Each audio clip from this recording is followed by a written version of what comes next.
Hello. Thank you for joining me, meteorologist Hunter Ward here. Well, we have all been watching Hurricane Ian, and if you've turned on the news, you've seen the devastation, the causeway taken out. We still honestly haven't seen the full extent because I don't think we have pictures and video yet. I'm sure we'll have some helicopter video, but really sad situation down in portions of the Cape Corral area, Fort Myer Beach, and the like. And that storm is headed our way. Now, the track adjusting just a hair to our north, a hair to our east. It's a little bit difficult to nail down exactly how much rainfall Western North Carolina is going to get. I'll do my best here, and we'll kind of, give you my idea of the forecast. We have been seeing it change a little bit. The idea in the past day or so that this thing is going to reform into a hurricane and hit somewhere along the South Carolina coast appears imminent now. And so we'll move forward with that and that idea. And, whether this goes over Charlotte or comes towards Asheville, yet to be determined. It looks like a lot of southwest, western North Carolina, out towards the Franklin area, Andrews, Murphy. You guys are going to be spared from the heaviest of rainfall, but more northwest into the Boone area. You guys look to be flooding by sometime Sunday or Saturday. So let's go ahead and turn around to my screen. I want to thank Red Wolf Contracting Services and Farm Bureau Insurance of Buncombe County. That's the office on Lester Highway. Our featured agent today is Christopher Clark. So give Chris a call if you've got any, and you can see their number on the screen. Another beautiful day. We've had day after day of just beautifulness around Western North Carolina on the Grimes-Tice-Anderson downtown Asheville camera. And I've got models loading, and the model systems have kind of taken it's bogging down my internet. I don't think we're having internet problems here because some other sites were working okay. But as far as my live cameras, they're not loading as well because we've got there's just a lot of people looking at models, and I've got them loading so that I can show you it, but they've been loading for several minutes. But get on the webcams, check those out. TJ Hooper Nationwide camera, the Banner Elk camera, Lynn Freeman Bush downtown Hendersonville camera. Check out, let's look at the Canton camera real quick. Better Homes and Gardens. Just beautiful all around the Milltown, typically. Let's see. May not get it to load. Yeah, we're just having some internet problems because of these models. I checked 3 different model sites, and so let's go ahead and get into that. So I've got these all loaded, but I was a little bit worried I wasn't going to be able to even show models. I looked at them this morning, and the general theme that I'm seeing is less rainfall for Asheville proper. I think that I'm going to go with maybe a 1.5 to 3 inch rainfall totals, around the Asheville area, less than an inch as you get closer to Franklin, maybe 1.5 inches or so in the Waynesville area. But the models are, and I'll show you as I run this, is the most recent European model. Run this out, heavy precipitation arriving really Friday afternoon, I would say. After 2 p.m., try to have anything wrapped up by 2 p.m.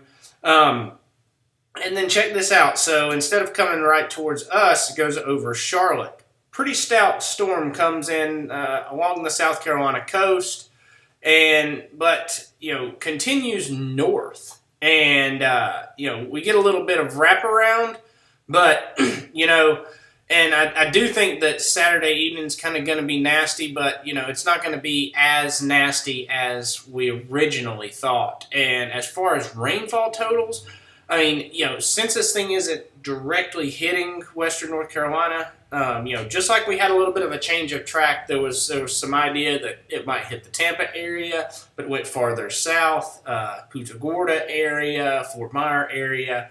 And so that's kind of what's happened with this storm. As it came in farther south, it's not going to move as far north and get as much curve into Asheville. So I think these models are kind of honing in on where the track could be. It still could go over the Asheville area, and that would bring us heavier rainfall. But the general model trend right now, which of course the models can be wrong, but it looks like more central North Carolina and places like Greenville and Clemson, where you got a big game this weekend. I think that we'll just have mist instead of really heavy rainfall. The system could be getting out of here. So we'll run this out one more time for you. Here's your time frame right here. You can watch it 8 a.m. Friday, 11 a.m., between 8 and 11. I think that places farther south from Asheville, like Hendersonville, Brevard, you guys could start getting in on that rain, and heavier rainfall totals there as well. Upwards in that 2 to 3, possibly isolated 4-inch plus in portions of Henderson and Transylvania County, and even areas like Cashers and Highlands in southern Jackson County. But as you progress closer to Hickory, there's just going to be this sweet spot of rain, and I'll show you. You can kind of see it on here, but by 5 p.m. Friday, between 2 and 5 p.m., this heavy band of rain is going to be moving through. So I try to have everything cleared up by then. Glad to see many high school football games are going to be on Thursday. So that's good preparation and good planning. But throughout the day, evening Friday, and then into Saturday, and 2 p.m. areas like Johnson City still getting rainfall. There's this wraparound that the northern portions of Buncombe County and all the North Carolina Tennessee border counties. Y'all will all be experiencing this kind of wraparound that's going to occur into 8 to 10 p.m. Saturday evening, and then I think this clears out on Sunday. It really depends on, there's a little bit of differentiation between models and the track. As this dies out, we may have some it's really going to look like northwest flow that develops on the North Carolina-Tennessee border. Places like Johnson City will still be getting some rainfall into Sunday, and but what exactly happens is still kind of yet to be determined. Just like the other day, we were thinking this was coming right towards western North Carolina. Now it may not be headed exactly towards us. Here's the total precipitation from the GFS model. So this is through Tuesday early or through Monday. You can see this sweet spot of precipitation has moved to our east. Only an inch or so of rainfall is going to fall, which is actually going to be much needed rainfall for this area.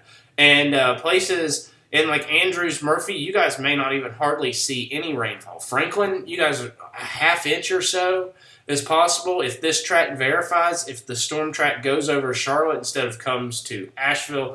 A lot yet to be determined with all of this, but just wanted to give you guys a heads up, let you guys know the time frame. It looks like tomorrow between right after noon and so get a half day outside working. If you're in Asheville proper, south of Asheville, it may just be a wash of a day. That rain may move in at 10 a.m.